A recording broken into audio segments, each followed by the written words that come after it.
Pivoter, c'est un terme très répandu dans le domaine de l'entrepreneuriat. Pivoter, c'est repenser le positionnement de son entreprise. La Belle Entreprise vous propose de s'attarder sur ce sujet avec un cas concret en recevant Mike Desjardins, cofondateur d'Utili. Mike, bonjour. Bonjour. Je disais cofondateur parce qu'en fait, vous êtes 3 associés. Exactement. Pour commencer, est-ce que vous pouvez nous présenter Utili ? Oui. Alors, Utili.fr, ça va être le tiers de confiance qui vous permet de trouver le meilleur déménageur au meilleur prix. Donc, l'idée, c'est de simplifier la démarche de nos clients, donc bien plus qu'un simple comparateur de devis. On va vraiment vous assister au quotidien sur la recherche du bon déménageur, la définition de votre cahier des charges, donc typiquement le volume ou les besoins que vous avez. Donc, ça, c'est des choses qu'on peut faire donc soit en rendez-vous physique, soit par téléphone, soit en visio. Par la suite, on va vraiment rentrer dans la recherche du meilleur prestataire qui pourra répondre à votre besoin, parce que chaque déménagement est assez spécifique. Typiquement, si vous avez un déménagement qui va au 8e étage, toutes les entreprises ne peuvent pas arriver avec un monte-meuble qui arrive au 8e étage. Donc c'est un gain de temps qu'on vous apporte en effectuant cette démarche à votre place. Et par la suite, on va vraiment rentrer dans de l'accompagnement sur la partie tarifaire, qui est un point aussi assez sensible dans le déménagement. Donc on va mettre en concurrence différentes sociétés, vous remonter un panel de 3 à 6 devis qualifiés. Et en plus de ça, on apporte une sécurité sur la partie paiement, c'est-à-dire que nous allons payer le prestataire une fois que la prestation sera terminée. Et en cas de casse, ça peut arriver dans le déménagement, on apporte une assurance tout risque, donc en France, en Europe et Angleterre inclus. Donc si on devait simplifier Utili.fr en une seule phrase, Utili.fr, c'est l'assistant personnel de votre déménagement, mais également du déménagement de vos collaborateurs, car on est aussi présent donc, sur une typologie client B2B, dans l'optique d'accompagner l'image de marque employeur des entreprises qui souhaitent accueillir de nouveaux collaborateurs en interne. Est-ce que le concept a évolué depuis le lancement en 2018 ? Très fortement. Ouais. Alors, le lancement en 2018, il a été effectué à Station F sur un modèle donc uniquement collaboratif, donc entre particuliers. Et c'est vrai que par la suite, on s'est rendu compte que la demande de nos clients évoluant, on devait aussi faire évoluer notre service. On avait pour aussi objectif d'aller donc sur cette partie B2B. Quand vous êtes sur une plateforme uniquement collaborative, c'est un petit peu compliqué. Et le pivot s'est fait tout naturellement dans, on va dire, une logique d'A/B testing de nos clients, de ce qu'ils recherchaient. Donc on a commencé sur vraiment une plateforme collaborative pour maintenant arriver sur une plateforme qui regroupe uniquement des déménageurs professionnels et qui puisse répondre donc à une clientèle B2C typée Premium, CSP+, recherchant vraiment un accompagnement complet et également donc une clientèle B2B ayant un besoin complet aussi. Et ce pivot, il était vital, c'est-à-dire que si vous ne l'aviez pas opéré, aujourd'hui l'entreprise serait terminée ou c'était plus pour se développer de façon plus importante ? Je pense que c'était une continuité logique pour la simple et bonne raison que le premier business donc sur la partie collaborative fonctionnait très bien. Donc c'est difficile de pivoter son entreprise quand ça fonctionne et que ça marche bien. Mais on avait vraiment cette vision d'aller sur le B2B à long terme. Donc il y avait un entre-deux assez naturel qui s'est mis et on a dû faire ce pivot in fine. Mais c'était une volonté de départ aussi. Et comment on s'en rend compte que c'est le moment de pivoter ? C'est un cheminement où il y a un rendez-vous qui est un peu clé avec un client qui dit « bah non, je ne signe pas parce que moi j'attendais telle prestation et vous ne la proposez pas ». Je pense que c'est vraiment un cheminement quand on se concentre sur quel est le besoin de vos clients. Donc la majorité de nos clients ayant des besoins de plus en plus spécifiques, un particulier ne peut répondre à toutes les demandes, alors que des sociétés spécialisées et certifiées arrivent avec un panel de services beaucoup plus conséquent. Donc c'est vraiment plus pour s'adapter aux besoins de nos clients. Quels enseignements vous tirez de ce pivot ? Alors il est encore récent, il date de l'année dernière, mais quel bilan vous tirez déjà du chemin parcouru ? C'est vrai qu'il a été fait il n'y a pas longtemps, on a pivoté en octobre 2019, donc c'est une durée de temps assez courte. Les retours qu'on a, je pense que c'est vraiment le fait de se concentrer sur nos clients. On a eu un gros intérêt à effectuer ce pivot pour la simple et bonne raison que maintenant on arrive vraiment sur un produit qui fit parfaitement avec les besoins de nos clients, ce qui n'était pas le cas avant. Donc les enseignements qu'on en a tirés, c'est d'être vraiment agile et rapide par rapport à ça.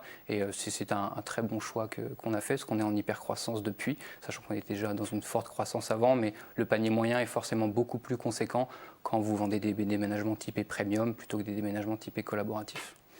Est-ce que vous avez été accompagné pour opérer ce Oui. pivot? Très fortement. On remercie tous les réseaux d'accompagnement d'ailleurs qui nous ont aidés au quotidien. Je pense que l'accompagnement de différents réseaux d'entrepreneurs est très structurant pour nous-mêmes, pour la simple et bonne raison qu'ils ont tout intérêt à essayer de vous brusquer un petit peu, de vous remettre en question. Je pense que le fait de se remettre en question est très important pour pouvoir comprendre ce que votre client a besoin et comment créer une entreprise qui va perdurer sur le long terme. C'est certainement une décision qui n'est pas simple à prendre. Oui. Le fait d'être accompagné, ça doit conforter aussi cette prise de Ça risque, entre conforte, guillemets. ça conforte. Après, je pense que l'entrepreneur reste quand même assez seul dans sa décision.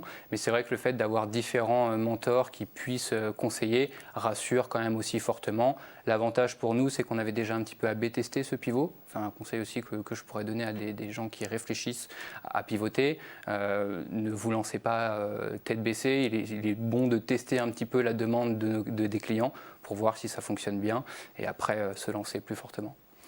Vous avez 27 ans, Oui. Vous avez un parcours déjà très riche. Est-ce que vous pouvez le retracer? Oui, alors très rapidement, je suis arrivé en Île-de-France à 14 ans, volontairement. Donc c'est pour la petite histoire, je travaille depuis que j'ai 14 ans, je suis autonome financièrement depuis cet âge-là. Donc c'est assez atypique en soi. Mon premier job était carrossier peintre, donc j'ai fait ça pendant 4 ans. Après, j'ai tout simplement eu l'envie de changer de secteur. J'ai eu la chance d'être recruté par une grosse société américaine dans le timeshare, donc c'est de la vente de logements, où là, ça a été un gros déclic pour moi, parce qu'on passe de l'atelier, très clairement, à une entreprise assez conséquente, avec des process de vente qui sont vraiment typés américains, pour le coup. Ça a été un jeu magnifique pour moi et un gros déclencheur. Et par la suite, j'ai travaillé donc sur un autre grand groupe français, mais plus dans la carrosserie automobile, pour manager des équipes et travailler sur la partie développement commercial, pour, in fine, après, naturellement, aller dans la logique de créer sa propre entreprise, monter son équipe, structurer des partenariats et avancer. Qu'est-ce qui motive à 14 ans l'envie de partir et d'être financièrement autonome? Le challenge. Je suis un compétiteur dans l'âme. J'ai la chance d'avoir des parents qui sont tous les deux entrepreneurs et qui ont commencé de zéro et qui ont tous les deux monté des boîtes assez conséquentes. Donc quand on a l'exemple en direct et qu'on a la possibilité, la confiance de sa famille pour y aller, il n'y a aucune raison de ne pas y aller. Je pense que c'est un choix assez naturel. Vous insistez souvent sur votre parcours. Oui. Le but, c'est quoi? C'est de montrer à tous les jeunes qu'on peut se lancer, entreprendre, se Exactement. donner des challenges et qu'il faut avoir confiance en soi et qu'on peut en sortir. Exactement. Je pense que le message que je veux vraiment véhiculer, c'est que vous avez beaucoup de jeunes entrepreneurs qui ont de très bonnes idées, qui ont un bon background, mais qui n'ont pas forcément le background français des grandes écoles ou autres, et qui s'arrêtent en se disant ça va être trop difficile. Moi, je suis la preuve du contraire. On peut être carrossier peintre et quelques années après être gérant d'une société qui est présente sur toute la France et qui génère quand même un revenu assez conséquent. Donc il suffit vraiment de y aller, très clairement, de travailler sur soi-même. Je pense que c'est le plus important. On ne peut pas monter un bon business si on n'est pas dans sa tête alignée. Voilà. Donc tout est possible. Et quelles sont, alors on comprend, hein, vous êtes un compétiteur, Oui. Quelles sont quand même les difficultés que vous avez rencontrées en démarrant aussi jeune et comment vous les avez surmontées? Alors sur la partie plus entreprise, les difficultés qu'on a rencontrées, elles ont été structurantes au début parce que quand vous rencontrez des difficultés, vous devez trouver une solution. Et c'est ça que je trouve extrêmement intéressant, où là le challenge reprend un petit peu le pas. Alors typiquement sur une partie collaborative, c'était de monter, pour donner un exemple concret, un produit d'assurance qui pouvait assurer des particuliers transportant des marchandises pour d'autres particuliers. Ça n'existait pas. Ça n'existait pas. Donc avec AXA, on a réussi à monter pendant plus d'1 an et demi ce partenariat là qui maintenant est réutilisé par beaucoup d'entreprises. Donc ça, c'est un exemple parmi d'autres, mais je pense que quand il y a une porte qui se ferme, la fenêtre à côté est ouverte, il suffit juste d'aller la chercher et de pousser un petit peu plus. Et à vous entendre, donc on ne parle même pas de difficultés, mais on parle d'expériences qui permettent de structurer l'entrepreneur et son parcours. La difficulté est pour moi quelque chose d'inhérent à l'entrepreneuriat, c'est obligatoire. Sinon, tout le monde sera entrepreneur, tout le monde gagnera énormément d'argent ou autre. Je pense que le vrai sujet, il est de se dire que la difficulté, elle ne se positionne pas de la même manière pour chacun. Si on voit ça d'une manière un petit peu plus basse, en se disant que c'est juste une étape de vie, ça devient beaucoup plus facile. Quels sont justement les conseils que vous pourriez donner aux jeunes qui veulent suivre votre exemple et devenir entrepreneurs? D'y aller, d'avoir un entre-deux. Je pense qu'il y a vraiment 3 types d'entrepreneurs. Vous avez le premier qui va se poser beaucoup trop de questions et qui ne va pas y aller. Le deuxième qui ne va pas s'en poser du tout, qui va y aller tout de suite et qui potentiellement va se mettre en danger sur le long terme. Donc le pour moi, le bon entrepreneur, c'est celui qui arrive à aller un petit peu entre les deux. Il faut quand même se poser beaucoup de questions, mais il ne faut pas trop s'en poser et quand même y aller. Et voilà, c'est le conseil que je donnerais, c'est allez-y, on est en France, il y a beaucoup de structures qui peuvent accompagner et structurer aussi une idée et une personnalité. Donc, on a le contexte parfait pour entreprendre en France. Et vous l'évoquiez tout à l'heure, l'importance de se faire accompagner. Oui. Pas forcément au moment de pivoter, mais quelle que soit quotidien. l'étape, d'avoir des quotidien. recours au réseau d'accompagnement. Oui, nous, on est vraiment accompagnés depuis le début. Donc, même avant que la structure existe vraiment, on a déjà été rencontrer différentes structures d'accompagnement pour pouvoir bénéficier du recul que d'autres entrepreneurs ont, tout simplement pour avancer mieux. Vous êtes sur une très belle pente, puisque en pleine croissance et ça a l'air de bien fonctionner. Quels sont peut-être les projets de développement, si je pense peut-être que l'ambition aujourd'hui, c'est de stabiliser tout ça ou de consolider tout ça. Exactement. Mais est-ce que vous avez quand même quelques projets de développement concernant Utili? Alors le premier, en effet, ça va être de consolider à l'échelle française. On a forcément l'optique internationale parce qu'il faut rêver grand après par la suite. Les autres grands projets vont être vraiment de créer une plateforme qui permettra d'accompagner les clients sur l'intégralité de la chaîne de valeur liée à l'habitat. Donc le déménagement est en amont de beaucoup de sujets et on va structurer justement ces autres thématiques par la suite pour pouvoir avoir une vraie plateforme qui proposera un service complet sur l'intégralité de la chaîne. Et la vision internationale, c'est accompagner les Français qui veulent déménager à l'étranger ou c'est carrément d'installer Utili dans des pays étrangers? On fait déjà beaucoup de déménagements en direction d'autres pays, en effet, mais ça va être de repositionner ce qu'on a fait sur d'autres pays, tout simplement, pour la simple et bonne raison que le monde du déménagement est un petit peu similaire en fonction des pays, surtout en Europe.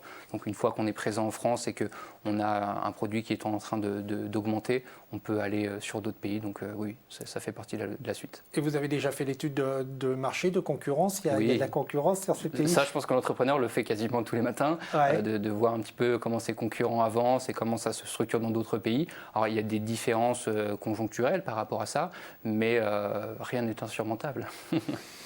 Mike, merci beaucoup. Merci à vous. Et bravo pour ce formidable parcours. Merci. Et pour ceux qui voudraient en savoir plus sur vous ou faire appel à vos prestations, il y a bien évidemment le site internet, c'est utili.fr. Pour revoir cette émission, c'est demain.fr. On se retrouve la semaine prochaine en attendant que le souffle de la création et que l'esprit de demain vous accompagne. Au revoir.